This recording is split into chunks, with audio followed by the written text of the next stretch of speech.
Hi guys, welcome back. मैं आबा भनोट लेकर आई हूँ आपके लिए करंट अफेयर्स का एपिसोड नंबर 869। आज की तारीख है 14 दिसंबर 2020। हमारे दो चैनल्स हैं, पिनाकल और फ्रंटियर आईएएस, और अगर अभी तक आपने इन चैनल्स को सब्सक्राइब नहीं किया है तो सब्सक्राइब करना बिल्कुल ना भूलिएगा। साथ ही साथ इस बेल आइकन को जरूर दबाना है ताकि हमारी आने वाली हर वीडियो की नोटिफिकेशन आपको मिल सके। हमारी दो वेबसाइट्स हैं, sscjlpinacle.com और baljidhaka.com। इन दोनों को विजिट करना बिल्कुल ना भूलिएगा। ये सेशन हर रोज सुबह 4 बजे अवेलेबल हो जाता है और वीडियो की एंड में आपसे क्विज के क्वेश्चन पूछे जाते हैं जिनका आंसर आपको कमेंट सेक्शन में जरूर करना है। साथ ही साथ हमारे दोनों टेलीग्राम हैंडल्स फ्रंटियर आईएएस और एसएससीजीएल पिनेकल ऑनलाइन को ज्वाइन जरूर करना है for daily videos, PDF and monthly magazine. Start करेंगे प्रीवियस क्विज के साथ। आपका पहला क्वेश्चन था 2023 हिंद महासागर द्वीप समूह खेलों की मेजबानी कौन सा देश करेगा? तो इसका सही जवाब था मेडागास्कर। और आपका दूसरा क्वेश्चन था अंतर्राष्ट्रीय पर्वत दिवस 2020 की थीम क्या है? तो इसका सही जवाब था माउंटेन बायोडाइवर्सिटी। स्टार्ट करेंगे आज के सेशन के पहले क्वेश्चन के साथ। द टाइम्स पत्रिका द्वारा वर्ष 2020 के लिए पर्सन ऑफ द ईयर के रूप में किसे नामित किया गया है? तो इसका सही जवाब है ऑप्शन नंबर डी, दोनों ए और बी, यानी कमला हैरिस और जो बाइडेन। अमेरिका के नवनिर्वाचित राष्ट्रपति जो बाइडेन और उपराष्ट्रपति निर्वाचित हुई कमला हैरिस को द टाइम पत्रिका द्वारा वर्ष 2020 व्यक्ति के रूप में नामित किया गया है। हैरिस देश की पहली महिला, पहली अश्वेत और पहली दक्षिण एशियाई उपराष्ट्रपति बनेंगी। 2019 में टाइम ने युवा जलवायु कार्यकर्ता ग्रेटा थुनबर्ग को चुना था। यहाँ पर इंपॉर्टेंट एडिशनल इन्फॉर्मेशन की बात करें तो टाइम पत्रिका ने अमेरिकी बास्केटबॉल खिलाड़ी लेब्रॉन जेम्स को एथलीट ऑफ द ईयर नामित किया है। यहाँ पर एक क्विक रिवीजन की बात करें तो टाइम पत्रिका द्वारा पहली बार नामित की गई किड ऑफ द ईयर है भारतीय अमेरिकी युवा वैज्ञानिक और आविष्कारक गीतांजलि राव। अगला प्रश्न है सतत पर्वत विकास शिखर सम्मेलन का 9वां संस्करण किस शहर में आयोजित किया गया है? तो इसका सही जवाब है option number A, Dehradun. Dehradun में sustainable mountain development summit SMDS के 9वें संस्करण की शुरुआत हो गई है। इस वर्ष की थीम है emerging pathways for building a resilient post कोविड-19 mountain economy, adaptation, innovation and acceleration. शिखर एक पोस्ट कोविड-19 परिदृश्य और जलवायु परिवर्तन के संदर्भ में एक लचीला और स्थायी पर्वत अर्थव्यवस्था की ओर पथ निर्माण के समग्र उद्देश्य पर ध्यान केंद्रित करेगा। उत्तराखंड के मुख्यमंत्री त्रिवेंद्र सिंह रावत और मेघालय के मुख्यमंत्री कॉनराड के संगमा समारोह में शामिल हुए। यहाँ पर एक क्विक रिवीजन की बात करें तो केंद्रीय पर्यावरण मंत्रालय ने हाल ही में देहरादून में सौंग डैम पेयजल परियोजना के निर्माण को मंजूरी दी है। उत्तराखंड में नई झील का नाम है सूर्यधार झील और उत्तराखंड की न्यू समर कैपिटल है गिरसेन। बात करें उत्तराखंड की तो इसके डैम्स और रिवर्स में आता है लखवर डैम यमुना, तेहरी डैम भागीरथी और Ramganga dam Ramganga. National parks में आता है Nanda Devi national park, Jim Corbett national park, Gangotri national park और गोविंद नेशनल पार्क। उत्तराखंड की कैपिटल है देहरादून और गिरसेन। गवर्नर है बेबी रानी मौर्य और चीफ मिनिस्टर है त्रिवेंद्र सिंह रावत। अगला प्रश्न है यूनिसेफ दिवस कब मनाया जाता है? तो इसका सही जवाब है ऑप्शन नंबर बी, 11 दिसंबर। हर साल संयुक्त राष्ट्र द्वारा यूनिसेफ दिवस 11 दिसंबर को मनाया जाता है क्योंकि संयुक्त राष्ट्र महासभा ने 11 दिसंबर 1946 को यूनिसेफ बनाया था। द्वितीय विश्व युद्ध के बाद बच्चों की स्वास्थ्य, शिक्षा, पोषण में सहायता, आपूर्ति और सुधार करने के लिए इसे शुरू किया गया था। संयुक्त राष्ट्र ने 20 नवंबर 1959 को बाल अधिकारों की घोषणा को अपनाया था। इसे 20 नवंबर 1989 को बाल अधिकारों पर कन्वेंशन को भी अपनाया और इस सम्मेलन द्वारा निर्देशित किया गया। इसे 1965 में शांति के लिए नोबेल पुरस्कार दिया गया था। यहाँ पर एक क्विक रिवीजन की बात करें तो दिसंबर के इंपॉर्टेंट डेज हैं वर्ल्ड एड्स डे दिसंबर 1, वर्ल्ड कंप्यूटर लिटरेसी डे दिसंबर 2, international day of persons with disabilities दिसंबर 3, इंडियन नेवी डे दिसंबर 4, world soil day and international volunteer day दिसंबर 5, इंटरनेशनल सिविल एविएशन डे दिसंबर 7, सार्क डे दिसंबर 8 और international anti corruption day दिसंबर 9। अगला प्रश्न है किस राज्य ने जीव क्रांति योजना शुरू की है जिसके तहत महिलाओं को भेड़ और बकरी वितरित की जाएगी? तो इसका सही जवाब है option number D, Andhra Pradesh.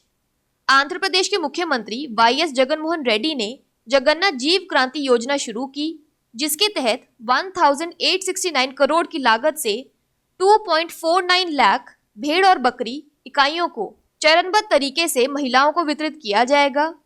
इस योजना का उद्देश्य कम श्रम और कम निवेश वाली महिलाओं के जीवन स्तर को ऊपर उठाना है। कृषि संबद्ध क्षेत्रों को बढ़ावा देने से अधिक आर्थिक विकास होगा और अंततः किसानों को लाभ होगा। इस योजना के तहत पिछड़ा वर्ग BC, अनुसूचित जाति SC और अनुसूचित जनजाति ST से 45 से 60 वर्ष की आयु के बीच महिलाओं को पशुधन मिलेगा। राज्य ने रिलायंस, अमूल, HUL और ITC के साथ सहमति पत्र पर हस्ताक्षर किए हैं ताकि YSR चयूथा और आसरा योजनाओं के महिला लाभार्थियों को सहयोग किया जा सके। इन समझौता ज्ञापनों का उद्देश्य अधिक व्यावसायिक अवसर प्रदान करना और आत्मनिर्भरता लाना है। यहाँ पर एक क्विक रिवीजन की बात करें तो YSR चयूथा स्कीम महिलाओं को अल्पसंख्यक जातियों को सशक्त करना है। ये स्कीम 45 से 60 वर्ष की आयु की महिलाओं को 75,000 रुपए का वित्तीय लाभ देगा। YSR आसरा प्रोग्राम महिलाओं को वित्तीय सहायता प्रदान करने का प्रावधान है। सरकार स्वयं सहायता समूहों के बकाया 27,168 करोड़ रुपए के बैंक ऋणों को 4 किश्तों में लौटाएगी। बात करें आंध्र प्रदेश की तो इसके डैम्स और रिवर्स में आता है श्रीशैलम डैम कृष्णा, सोमाशिला डैम पेना और Polavaram project Godavari. National parks और वाइल्ड लाइफ सेंचुरीज में आता है Papikonda national park, Srisailam tiger reserve और Pulicat lake bird sanctuary. Andhra Pradesh की कैपिटल है अमरावती, CM है YS जगनमोहन रेड्डी और गवर्नर है बिश्वभूषण हरिश्चंद्रन। अगला प्रश्न है, पेरिस 2024 ओलंपिक खेलों के लिए अतिरिक्त खेल के रूप में किन खेलों की पुष्टि की गई है? तो इसका सही जवाब है ऑप्शन नंबर D, उपरोक्त सभी, यानी सर्फिंग, ब्रेक डांसिंग और स्केटबोर्डिंग। स्केटबोर्डिंग, सर्फिंग और स्पोर्ट क्लाइंबिंग के साथ ब्रेक डांसिंग 2024 के पेरिस ओलंपिक खेलों में शामिल होने के लिए नए खेलों में से एक है। इन 4 खेलों को अंतर्राष्ट्रीय ओलंपिक समिति IOC के कार्यकारी बोर्ड ने शामिल किया। 2020 टोक्यो ओलंपिक के लिए स्केटबोर्डिंग, स्पोर्ट क्लाइंबिंग और सर्फिंग को पहले ही कार्यक्रम में जोड़ा जा चुका है। यहाँ पर एक रिवीजन की बात करें तो athletics federation of India high performance director Volker Herrmann ने अपने पद से इस्तीफा दे दिया है। आइनॉक्स समूह पुनर्निर्धारित टोक्यो ओलंपिक के लिए भारतीय टीम का आधिकारिक प्रायोजक होगा। कोविड-19 महामारी के कारण टोक्यो ओलंपिक को अगले साल तक रद्द कर दिया गया था। अगला प्रश्न है, जून 2021 में एशिया कप की मेजबानी कौन सा देश करेगा? तो इसका सही जवाब है option number D, Sri Lanka. Sri Lanka जून 2021 में एशिया कप की मेजबानी करेगा, जबकि पाकिस्तान ने 2022 में टूर्नामेंट की मेजबानी के अधिकार अर्जित किए हैं। 2020 में टूर्नामेंट की मेजबानी पाकिस्तान द्वारा की जानी थी, हालांकि कोविड-19 महामारी के कारण इसे स्थगित कर दिया गया। अब इस आयोजन को जून 2021 तक आगे बढ़ा दिया गया है, जिसमें श्रीलंका क्रिकेट PCB से होस्टिंग अधिकार लेता है। यहाँ पर एक क्विक रिवीजन की बात करें तो कुछ अन्य इंटरनेशनली पॉपुलर ट्रॉफीज और कप्स इन क्रिकेट है Ashes cup, T20 world cup, Gavaskar trophy, Asia cup, Indian premier league, champions league T20, Mandela trophy, Sharjah cup और टाइटन कप आदि। बात करें श्रीलंका की तो इसकी कैपिटल है श्री जयवर्धनापुरा कोटे और करेंसी है श्रीलंकन रूपी। अगला प्रश्न है, युवा गणितज्ञों के लिए रामानुजन पुरस्कार 2020 किसने जीता है? तो इसका सही जवाब है option number D, doctor Carolina Araujo. युवा गणितज्ञों के लिए रामानुजन पुरस्कार 2020 से एक आभासी समारोह में ब्राजील के रियो डी जेनेरियो स्थित institute for pure and applied mathematics IMPA के गणितज्ञ डॉक्टर कैरोलिना अराजू को प्रदान किया गया। पुरस्कार भारत सरकार के विज्ञान और प्रौद्योगिकी विभाग द्वारा वित्त पोषित है और यह अंतर्राष्ट्रीय गणितज्ञ संघ को बीज गणितीय में उत्कृष्ट कार्य के लिए दिया गया है। अगला प्रश्न है, द प्रेसिडेंशियल ईयर्स नामक पुस्तक किसके द्वारा लिखी गई है? तो इसका सही जवाब है option number D, Pranab Mukherjee. दिवंगत पूर्व राष्ट्रपति प्रणब मुखर्जी का संस्मरण, जिसका शीर्षक द प्रेसिडेंशियल ईयर्स है, को जनवरी 2021 में विश्व स्तर पर रिलीज किया जाएगा। दिवंगत पूर्व राष्ट्रपति प्रणब मुखर्जी की यह पुस्तक उनके जीवन यात्रा का वर्णन करती है। इसे रूपा बुक्स ने प्रकाशित किया है। यहाँ पर एक रिवीजन की बात करें तो a promised land president Barack Obama की मेमोयर है। यहाँ पर एक क्विक रिवीजन की बात करें तो पूर्व राष्ट्रपति प्रणब मुखर्जी का 31 अगस्त 2020 को निधन हो गया। वे भारत के 2012 और 2017 के बीच 13वें राष्ट्रपति थे। वे भारतीय राष्ट्रीय कांग्रेस के वरिष्ठ नेता थे। 2009 और 2012 के बीच वे केंद्रीय वित्त मंत्री थे। 2019 में उन्हें राष्ट्रपति रामनाथ कोविंद द्वारा सर्वोच्च नागरिक सम्मान भारत रत्न से सम्मानित किया गया था।